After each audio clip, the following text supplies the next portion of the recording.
make sure. Here we are, folks. Hi, everybody. Yes, we are live. All right. I don't see a sign yet. All right, it's about a 10-second delay. Okay.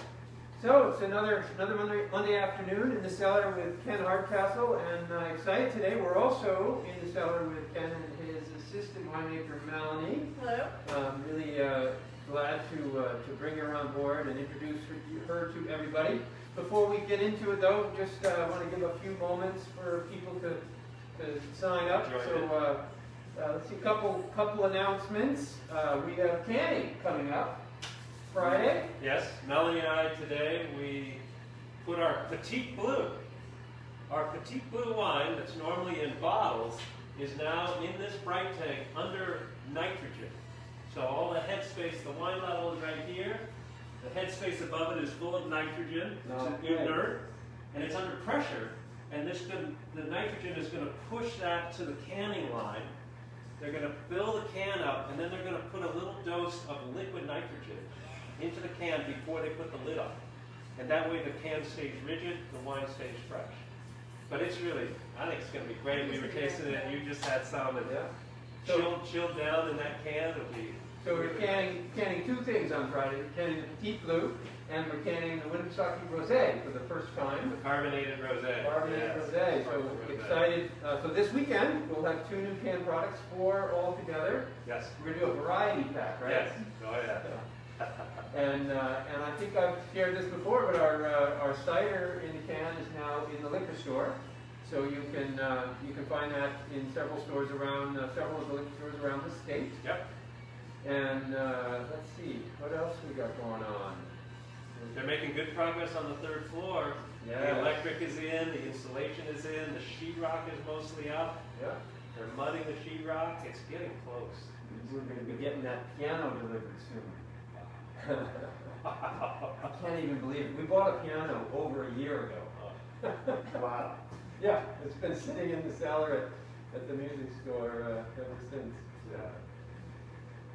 Daryl's Music Hall. That's Yes, it. Daryl's Music Hall. Daryl's Music Hall down in Manchester. If you're ever in need of a piano, they're great folks down there. We spent a whole day down there picking that piano out, so it was a really great experience. And none of us even know how to play a piano.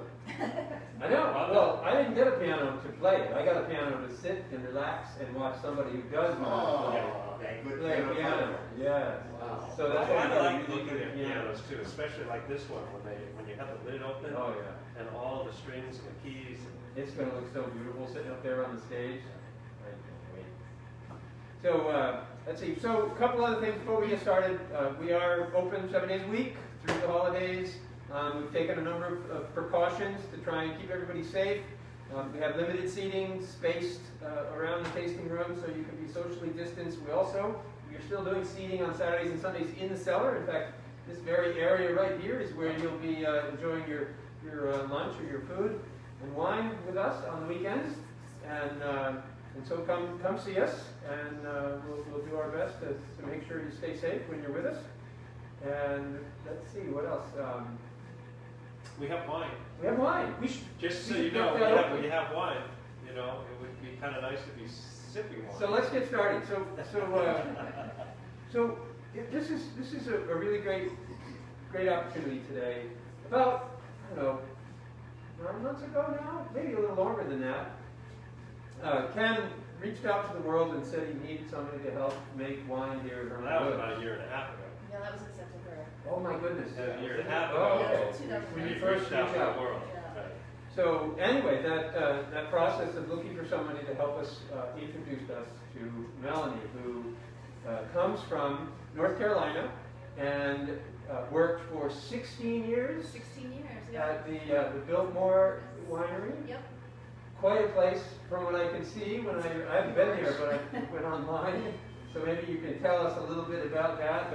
But anyway, before we get into that, so we've been having a great time getting to know Melaney, and she's been doing an outstanding job here, working with Ken, helping actually teaching Ken some things. She's coming from a background of wine for many years, and so they're learning from each other. It's really kind of fun to watch, and so Melanie's getting to learn about small scale craft production and Ken's learning about making, what is it, 150,000 cases? Yeah, at our peak, we were doing 165,000.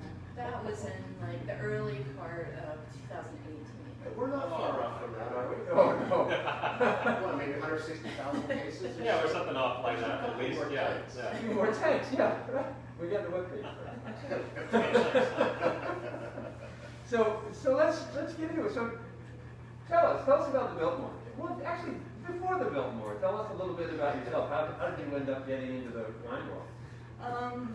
Purely by chance, I was working with my brother doing construction, and it was raining one day, and he didn't really like to work a lot, so I wasn't making a lot of money. So I was looking for a job, and I saw the ad for Biltmore, and I applied right away. So, What was the ad for? What position? so it was half part-time in the cellar and part-time in the lab doing analysis. So I thought that sounded like the coolest job in the world. And did you have any background before applying for that? No. In a lab or in a cellar? Not at all. Not even a lot of experience drinking wine, other than I thought I was real fancy for going to a wine festival. Yes, I know that you do enjoy beer. I do enjoy beer. As do we, which is good. But yeah, I applied and took it to the Human Resources Department and got a phone call, invited for an interview, and then 2 more interviews after that, they offered me the job. So I just want to interrupt for a second on the subject of beer and interviews. Yeah. See, the clincher, when we decided that we had to hire Melaney here. And that was about this time a year About this ago. time. We were sitting, we were actually at Giuseppe's. Yeah. Melaney and her partner joined us for dinner, and we were chatting, and we were ready to leave, and I think Melaney ordered a 3rd pitcher? I think it was a A third third pitcher. pitcher? We finally met somebody who can drink more beer than we can. So, Or at least as much. well, when Ken and I were walking back from Giuseppe's, we were like, yeah, I think we're going to hire this person. It was pretty good beer. Yeah, it was good. It was a good time. No, it's been such a great fit. It is kind of interesting that we were interviewing someone to come work for us in the wine world over beer. I know. Well, I'd like to say hello to our watching crowd out there. Wolfgang has joined us because I just sent him a reminder. Hi, Wolfgang. He's watching us from southern France in the Languedoc region and watching Premier League football today. I'm pretty happy about that, I'm sure. And he thinks I have too much brown today. What do we think? Am I too brown? yes, you're too brown. Too brown. I was going to say that too. I agree. Okay. Thank you, Wolfgang. No, it's out there. The whole world agrees with you. And then we have Janice Sullivan, who's lopsided. Looking forward to trying. Excellent. And looking forward to the show today. So that's our crowd. Welcome. So, back to the show. So 16 years working in Biltmore, and when you left, what was most of the work you were doing? What was your job really then when you left? So I was still doing blending, racking, and running the crush dock. So during harvest, which starts in August and runs usually till about Thanksgiving, so then I'm mainly out on the crush dock. So I receive all the grapes, I process them, get them ready for pump overs, punch downs, stuff like that. And this is like a full-scale setup with conveyor belts and crushers and Yeah, so you have forklifts that tip things. And Yeah, rotating mass forklift. So it wasn't unusual for me to do anywhere between 15 and close to 30 times in a day, depending. Wow. And I, we did half a ton in Bob's basement. 30 tons. That's 60,000 pounds of grapes. How It much is. liquid does that produce? so 1 ton will generally generate, if it's a red, it'll give you at the end 175 gallons per ton. And a white is a little less than that, so that's going to yield about 165. Wow, that's a lot of wine. Yeah, that's a lot of wine. So we're going to drink some of that today.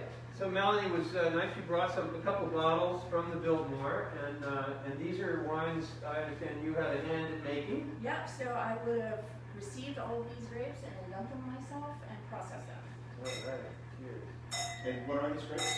This is North Carolina Chardonnay. So this would have mainly come from the estate itself with In 2018, we had one other grower in North Carolina, and that was a little bit So south. these are mostly estate grapes? These are mostly estate grapes. Oh, wow, interesting. I don't think I've ever had a North Carolina Chardonnay. I have no idea. It smells like Chardonnay, though. Yeah. That's So, Nice. tell us a little bit, in the making of this, do you recall some of the nuance of it, or do you have any challenges in producing this wine, or anything particular to stand out in its production? Well, with grapes from North Carolina, just in general, it's really hard for us to get the bricks up because we get a lot of rain. But this year, 2018, we didn't get a lot of rain that year, so Very nice. these came in, I want to say they were at 21 bricks, if I can remember correctly.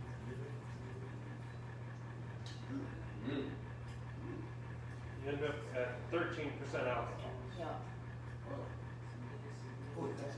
So there's some oak to this. There's So different oak, so what we generally do is a portion of it would go to new Frederick barrels, not Frederick barrels, American barrels, and then it would sit for probably somewhere between 4 and 6 months, unless we were behind on something, and then it would sit there a little bit longer. And then we would rack it into a stainless steel tank and blend it with the leftover that we left in the tank.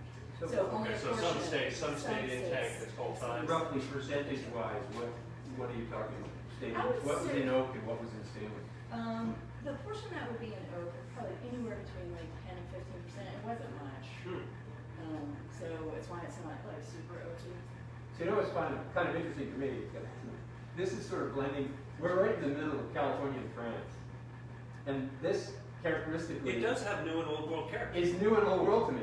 Yeah. It's got that oakiness of California Chardonnay, but it's got a little the zing or tartness that you find in more of a French Chardonnay. Yeah. Did this go through Mallow or partly? Partly at least, probably. I don't remember, I didn't check it myself. So the winemaker at Biltmore that you worked under was French. Yeah, I worked 16 years with Bernard DeLille, who started working at the estate in 1986 as assistant winemaker, and then Isn't that amazing? So this guy is into North Carolina yeah, he from came France to make wine. Right. And back in '86, 86. how many wineries were in North Carolina in '86? One. The year, one. I think so, yeah. if not the oldest, Yeah. one of the earliest wineries. Yeah, definitely. But yeah, so And when did you start working there? I started working there in 2003. 2003. Okay. Yeah, in the summer of 2003. So he had been there almost 20 years. Yeah. 18 years, At least. had this system in place. Mhm. And I know you commented some of the equipment was a little older. Yeah, we had a lot of Character. older equipment, like the press that we used for pressing red grapes at the end of fermentation is really old, like from the 70s maybe. Yeah, because we got it used, I believe. Remember the crusher distemper we saw in South Africa? That's Yeah. exactly one. It had these long metal slats. Mhm. Yeah. It was oh, a yeah. horizontal basket, Mhm. little tiny narrow things. You would use a razor blade To get through them. clean Oh, that's between each one. painstaking. Yeah. It was also on like a railroad gauge Yeah. wheels too. It's like Yeah. something they moved around the railroad tracks. Yeah, it was It's on a nice nice small Probably stock, weighed about you know. 10 tons. Yeah, exactly. Yeah, it was like solid cast iron. Would you say stylistically the winemaker fused what was North Carolina grapes into something like we're doing here? I mean, was his philosophy aligned with the Hermit Woods ideology of taking what grows around here and turning it into delicious wine? Well, it was just so hard. It's so hard still in that part of Western North Carolina to grow grapes. But so what he did was he would move to the vineyard. So it was in one spot, and then he moved it over to a completely different area of the estate. The estate itself was 8,000 acres, and in the beginning, I think the first vines were planted in the late 70s, but they were planted by the house. So then that wasn't conducive for sun or, So he had the vines dug up? Yeah. replanted, or you start a whole new I vineyard? believe he started a whole new one. Okay. I'm not 100%. And different slopes and different Yeah. sun facing and airflow Yeah, to try to grow a better wine. yeah, that's exactly it. And then, still in our winters, although they're mild, we can get that early frost, Right. and that has been an issue for us. So you lose lower crop because Yeah. it kills all those primary buds off. And maybe not get the bricks that you want. Yeah. And The then, frost is too early. yeah. Yeah. So you brought winery grapes in from around the country as well. Yeah, so when I first started working there, we got them from several smaller vineyards around North Carolina because we really wanted to have a more North Carolina grown stuff. But they realized that they weren't going to really make any money because the weather wasn't really conducive to growing grapes. So we started getting some grapes from California, but then that got to be way too expensive. So then we started getting grapes from Washington State, and that's those grapes that I sent you, they're on the Facebook page, those were from Washington State, and by far the best looking grapes I've ever seen. They're huge berries, just juicy. So they're still getting grapes from there. Yeah, they're still getting grapes from Washington State, and we also get juice. We'll get Chardonnay juice from California and from the Winery. What percentage of the total wine in the year, 150,000 or 100,000 cases, whatever it is North Carolina? How much of it is from outside North Carolina? And then of those outside North Carolina, what's the split between California and Washington or whatever? Rough. Roughly, I would say we probably would get, or at least try to get 40% North Carolina if we can. And that depends too, like if there are new growers that come in and want to sell to us, then we certainly take it. Our vineyard was reduced from 100 acres down to 50, but now it's going back up. So trying to hit it somewhere between 65 and 80 acres. Okay. And then trying to reach out to more growers in North Carolina. I mean, the rest of that split would mainly come from Washington State. Did And you that's have from particularly bad years with North Carolina? Oh, yeah. There are some that were. just awful. So there's some years that were like we couldn't make a red wine out of any of the red grapes. It all had to be rosé. And Bernard's philosophy has always been it's better to make a good rosé than a bad red. So if the grapes weren't where they needed to be, then we had a rosé. That makes a lot of sense. What was it that got, do you know what that's the Biltmore, tell us about the Biltmore Estate. This is a very historical property. Yeah. What is special about the Biltmore Estate and what caused them to decide they wanted to make wine? So it was originally owned by George Vanderbilt, and it stayed in the family the whole time, but his great-grandson,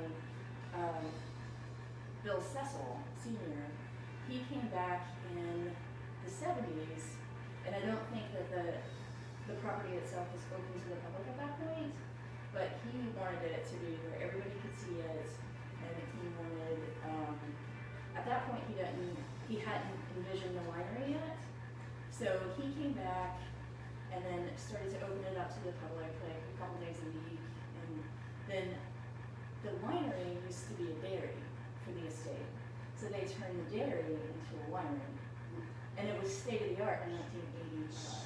So they raised cattle, and Yeah. there was a dairy farm. There was a dairy farm then. So Vanderbilt family, Yeah. over the years, had a dairy farm, Yeah. and then in the 70s, Yeah.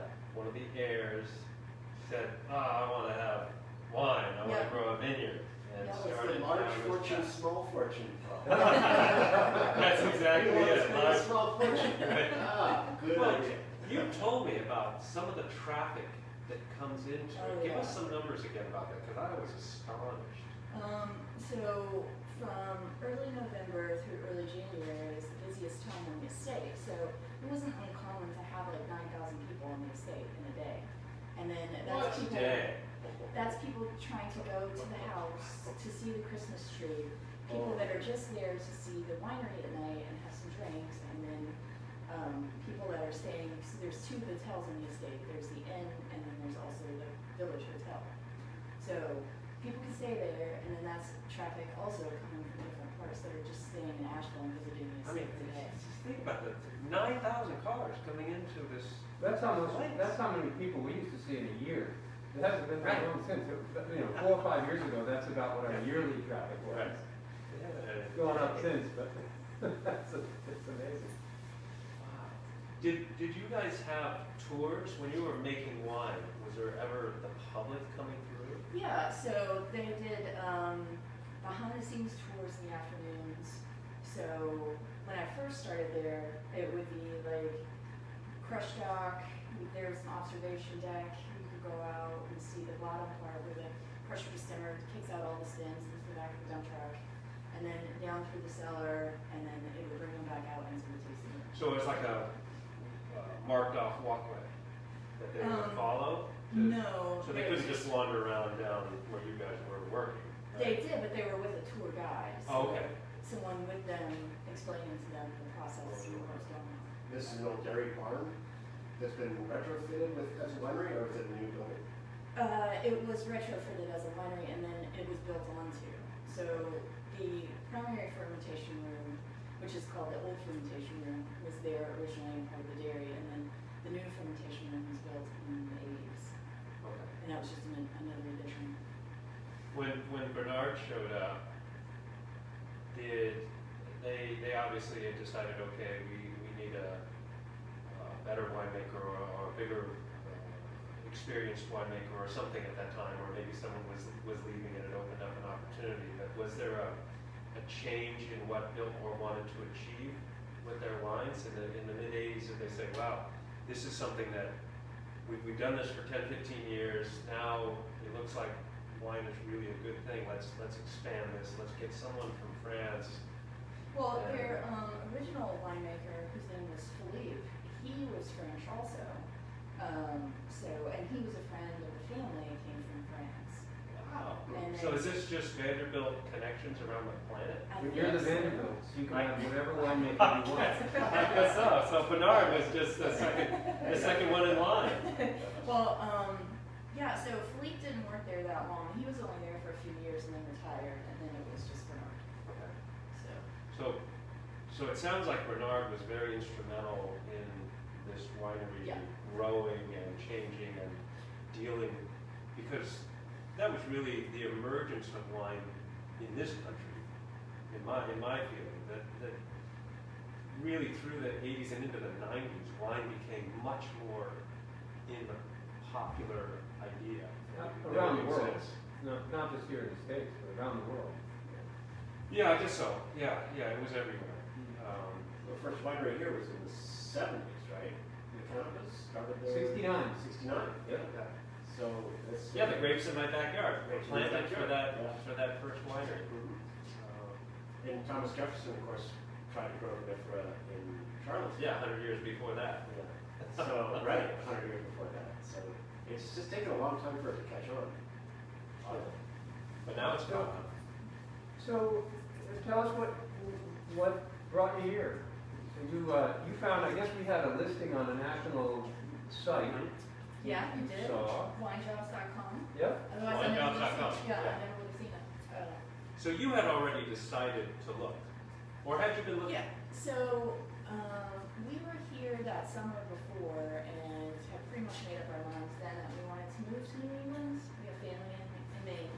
So we came back to North Carolina that summer, and then just things kind of started to fall into place. We put our house on the market, and we're like, let's just see what happens. And then I just kind of randomly check to see what was out there.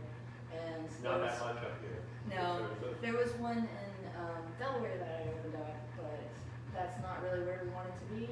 So then I saw the posting for Hermit Woods, looked at the website, and then in the posting it said contact Ken directly, but there was no contact information. So It was a challenge. It was my test. Yes. It was a test. Part of the test. So part of the test, I might just say, look, hey, we got a job, but you got to get a hold of me directly. So there was no email, there was no phone number, and I was like, well, it's in a resume, but I don't know where to send it. So I actually called the tasting room and left my name and number. And look, you got the job. I like that. All it took was 3 inches of beer. 3 inches of beer, right? That was the first part of the interview. Initiative, problem solving, intent, And beer. resourcefulness. I think that happened early on, but I know it changed because I got lots of applicants Oh, from yeah. lots of different people all across the country, from Washington and elsewhere. I was gonna say, maybe I didn't But look. it maybe, but one of the first listing, it wasn't properly done. Yeah. But what went through your head when you're thinking, okay, I want to move to New England, I want to stay in wine because you love Yeah. being in the cellar doing that. Yeah. And here comes this thing about this winery called Hermit Woods. And when you look up Hermit Woods, it's anything but a Chardonnay producing Yeah. winery. It was interesting, and I was like, oh, fruit wine. And then the first thing that went through my mind was it's gonna be sweet. And I don't like sweet. I know you don't like sweet. Yeah. But, you know, it still was very interesting. Cider, you know, I've come across fruit that I never would have thought about since I've been here. Honeyberries, was it? So I'm going to ask you, so when you were doing your research and you had decided that it was going to be sweet, and clearly we make an attempt anyway to articulate in our marketing that we're not making sweet wine. We evidently didn't succeed at that, or did we? No, you did, because, so when I looked at it and I looked at the website and it was fruit wine, I was like, oh, it's going to be sweet. But then I started watching the YouTube videos and reading all the website stuff and your Google reviews. So, and then I was like, oh, this is not going to be sweet. Good, that's good to hear. Yeah. You're doing your job. I'm saying connect with me directly and not giving people an opportunity.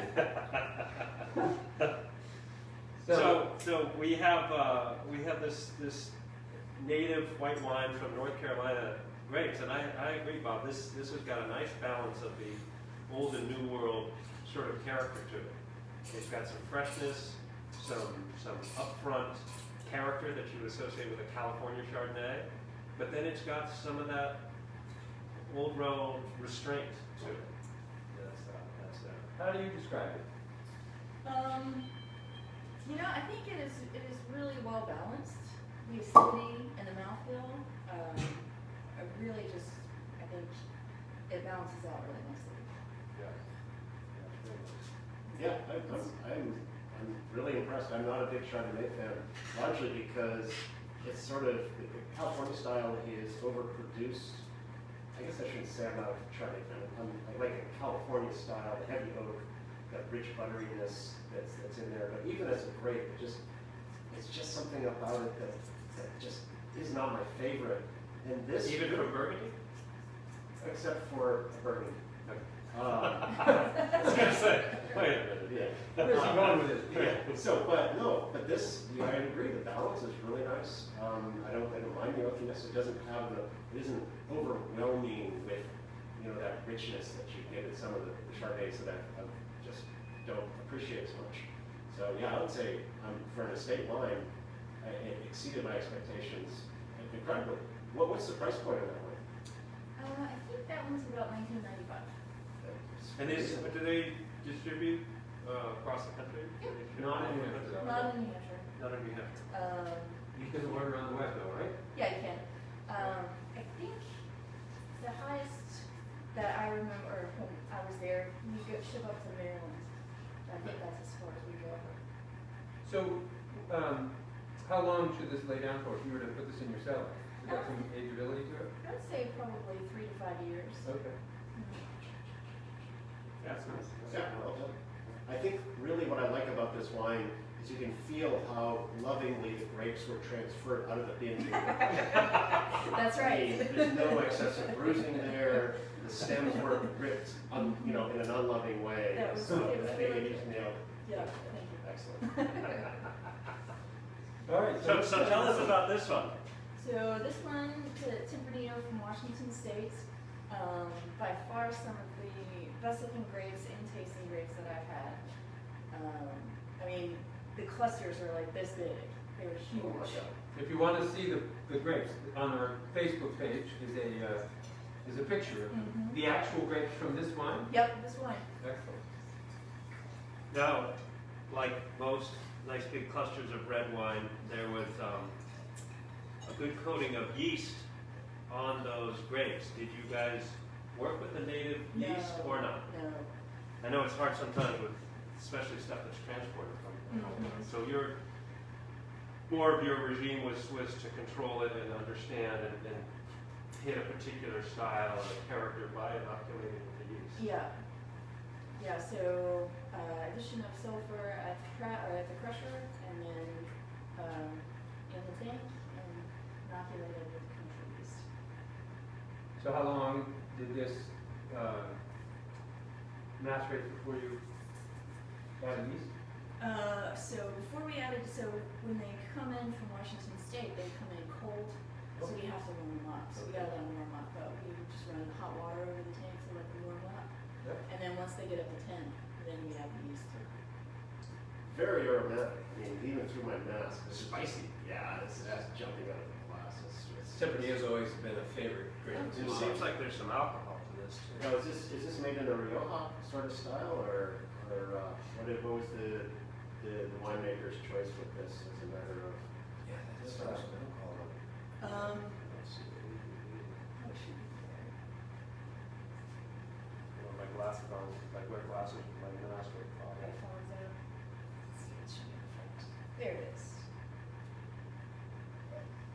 I can't see. 18.9. I think it's 14. Or 13.9, 13.5. Somewhere between 13 and 14.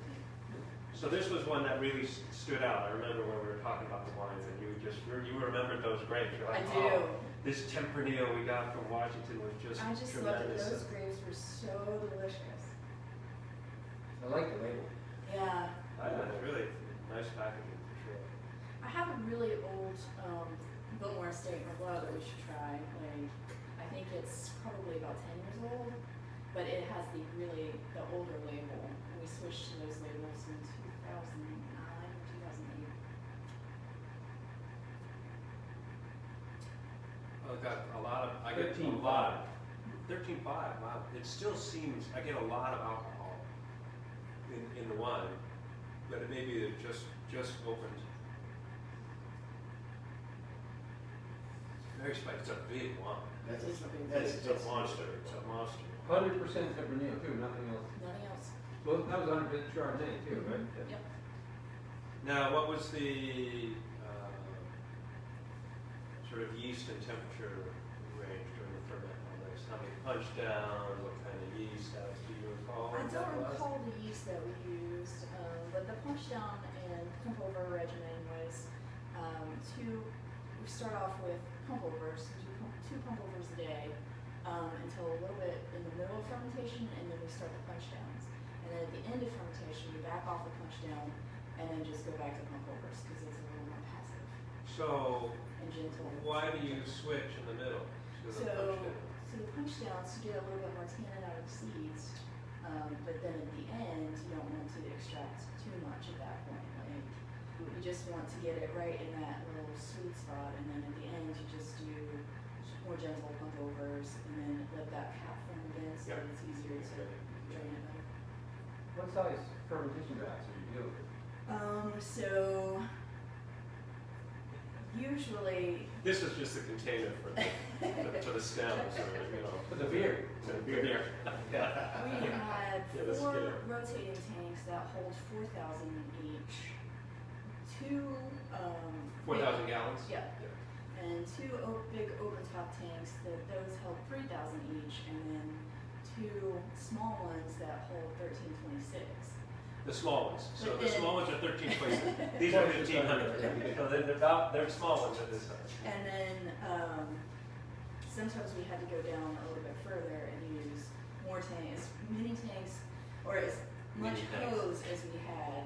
We would go down in the cellar to those tanks, which made it kind of a real pain in the end. But You'd have to link a bunch of hoses together to get all the way. yeah, and then you have those 5-inch hoses that have all of the grapes, and then at the end of the day, when you push it with water. So you got to dig it out of the tank and carry it back outside to clean it.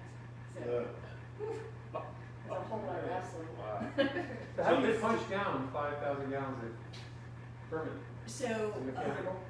yeah, we had it hooked up to an air compressor, a big air compressor, and it would have like plastic feet. So yeah, you just flip a little switch and it goes all the way down to the bottom. So it would go to the bottom, so it would grab part of the cap and squish it against the bottom? Yep. How big around is this foot?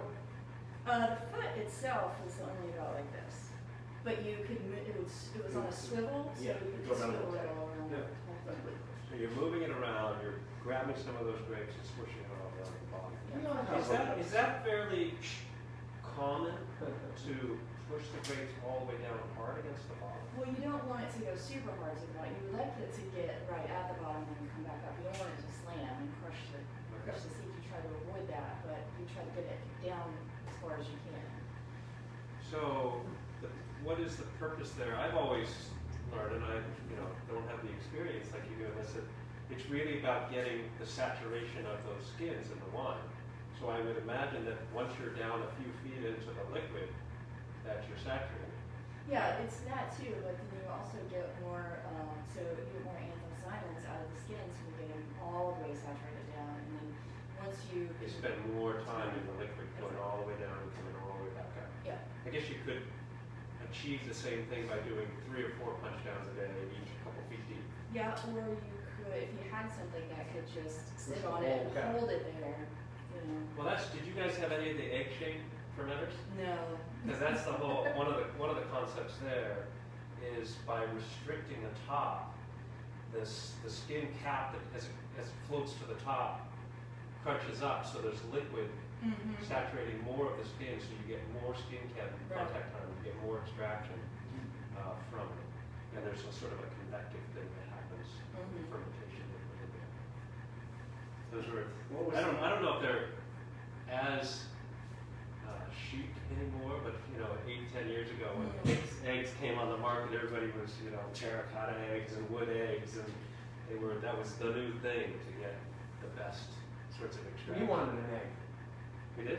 Yeah, we talked about it. Oh, heck yeah. Yeah, oh yeah. You should have an egg would look. I mean, imagine being on a tour, coming to Hermit Woods, and you go down in the basement and find a big egg. Well, it was important. We wanted an egg, but we also wanted a barrique. Well, I like that barrique. Yeah.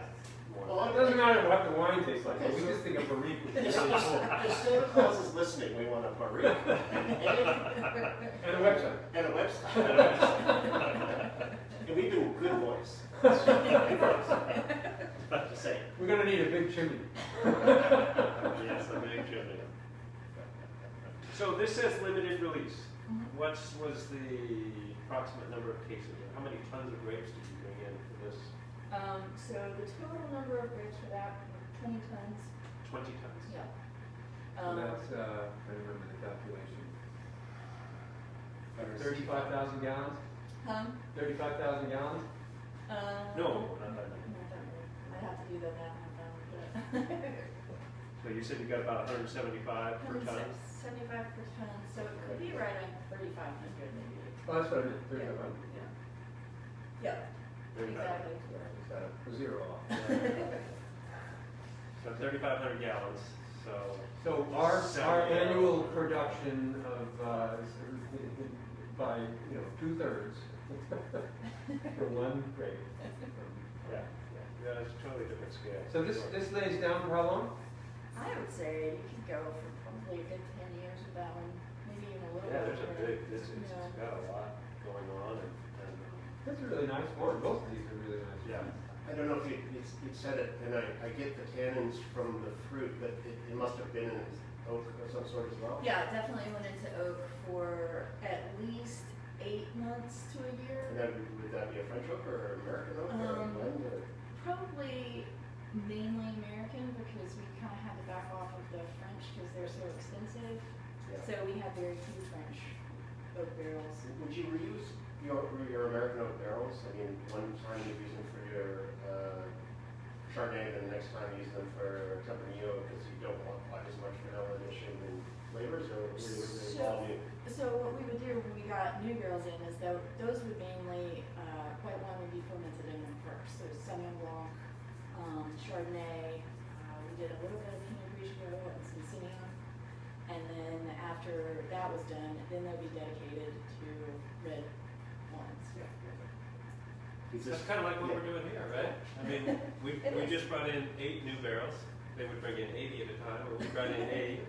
And 4 of them have our hard cider in it as the first batch. And tomorrow we're going to put our Lake House White in the other 4. And so there's sort of that first, they'll be in there for a month or 2. And then we'll take them out. And then we have a batch of Petit Blue Reserve that's going to start fermenting at the end of this month.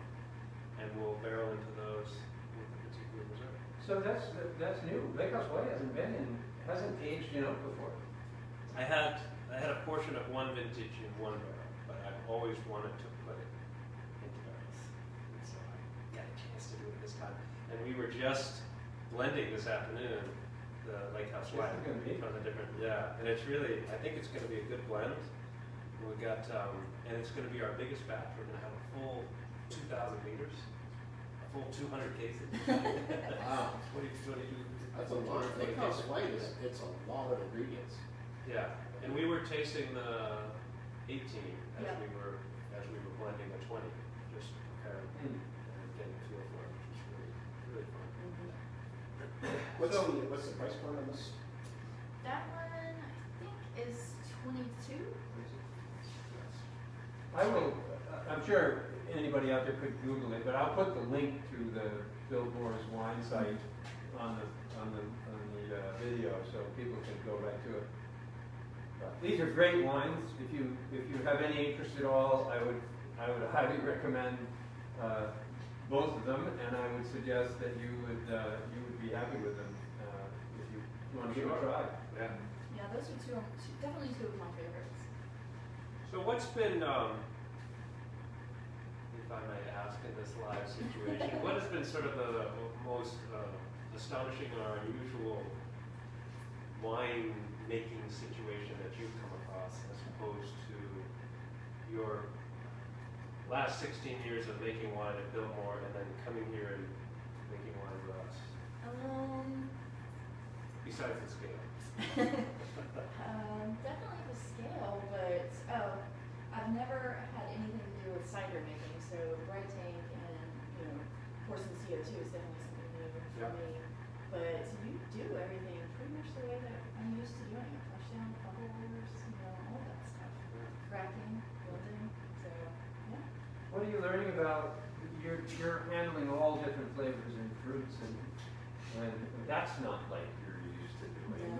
No. And certainly, we're not using a crusher to stemmer. We're using all these different types of approaches to prep the fruit. How has that experience been for you, and what's been the most sort of impactful for you? Right. Well, I think probably the best and most interesting part is I've made wine for 16 years, and working here has opened my mind to what it can be and what it should be. It's not just a Tempranillo.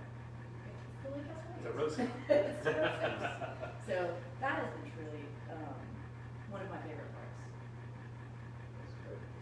Yeah, it's been fascinating for me too. That's one of the most interesting things about Me this. too. Yeah. I mean, it's Taking just, all of these fruits that grow here and figuring out how do we make wine that we like to drink, that we enjoy drinking. I really like the fact that, and I didn't know this, that you started off by answering an ad to go work in a cellar and a lab dealing with wine. You weren't a winemaker, you weren't a winemaker, you weren't any of that sort of stuff. And Bob and Chuck and I were not winemakers. We were drinking wine occasionally and enjoyed wine for sure. But that same sort of, it was a pursuit that was of interest to you. Yeah. It wasn't about the job, it wasn't about the thing, it was like, what's this all about? And then obviously, sticking with it for 16 years is something that you like doing. And I know it's a happy place for me, and I can see it with you. You're ready right at home and really enjoy this sort of format, which is great. It really makes it so.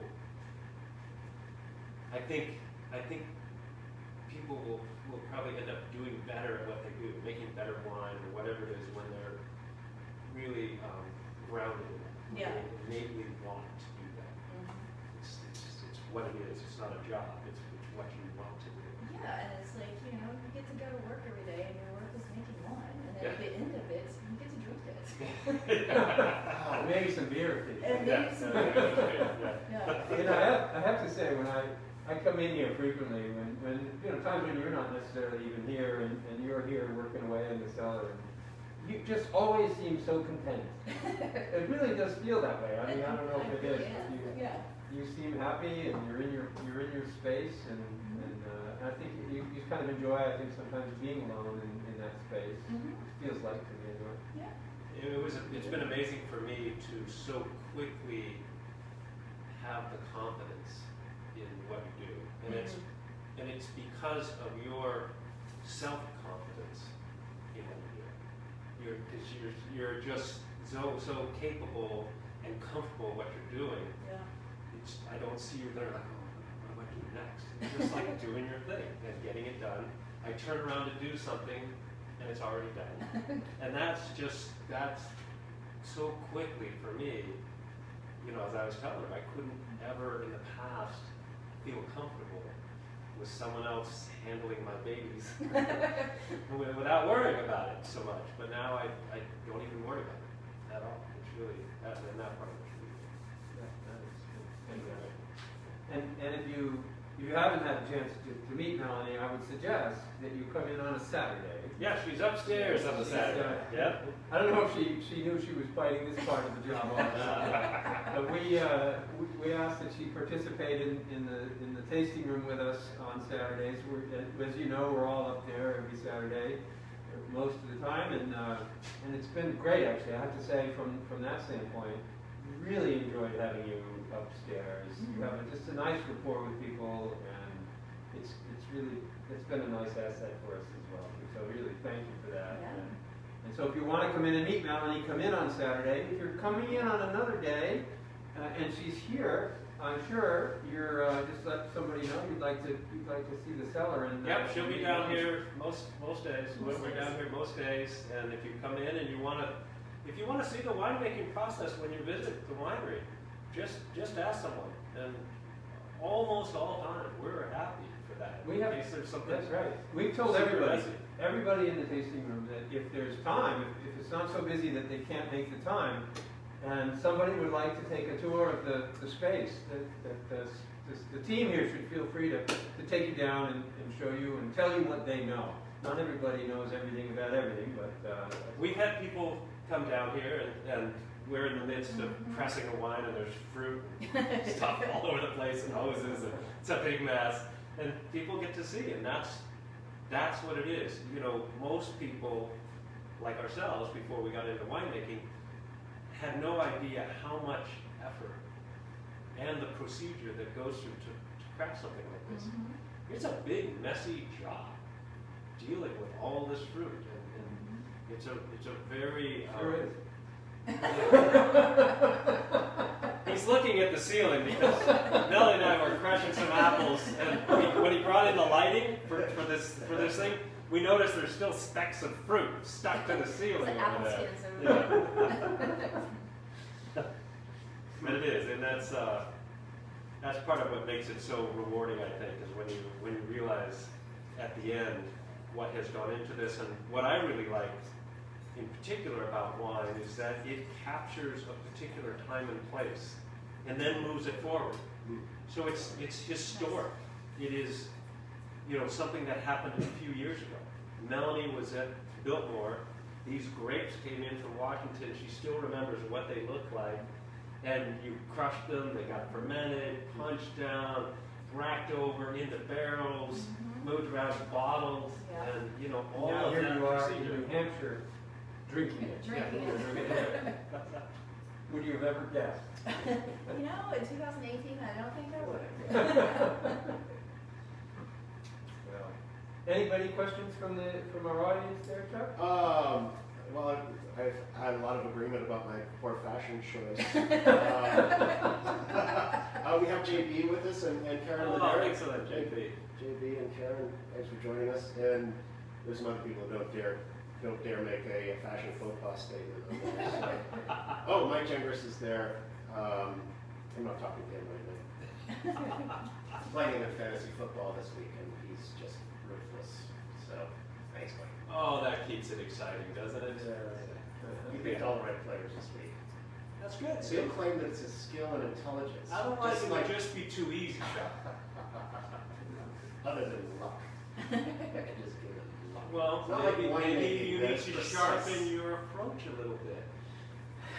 I And think not I need just pick something. I think I need more lucky pills. or gin. Or gin. Wait a minute. I think All I'm right, getting we're it. getting sidetracked here. So I think that really concludes our episode. We're getting on to 5 o'clock. Is there anything, Melanie, you want to add? Say to folks before we close off? Come see us at Hermit Woods. We're making interesting, delicious stuff. And we're now in the liquor store. I drive the deliveries down there myself, so.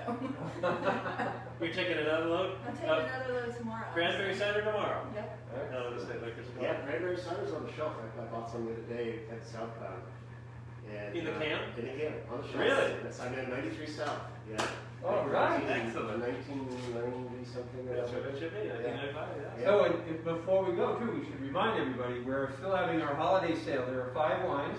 Our heirloom crabapple wine, our 2018 sparkling crabapple wine, our elderberry, hermitage, and passion popper are all on sale until the 24th for 25% off at the winery. And you can also get that price online. And if you're a club member, it's 35% off. Now, if you want to order online as a club member, you have to call us and put your order in through the tasting room, because we don't have a mechanism to offer the 2 prices on top of one another online. So 35% off to club members, 25% off to everybody else on the 5 wines I just mentioned. So hope you take advantage of that. And come see us. We're here all the time, every day. We'd love to see you. Come visit us at the winery. And if you don't see us at the winery, you will, if you like, see us next Monday at 4, where we're going to be in the cellar with Ken Hardcastle, winemaker at Hermit Woods Winery. Thank you all for joining us. Cheers, everyone. Thank you. Thank you.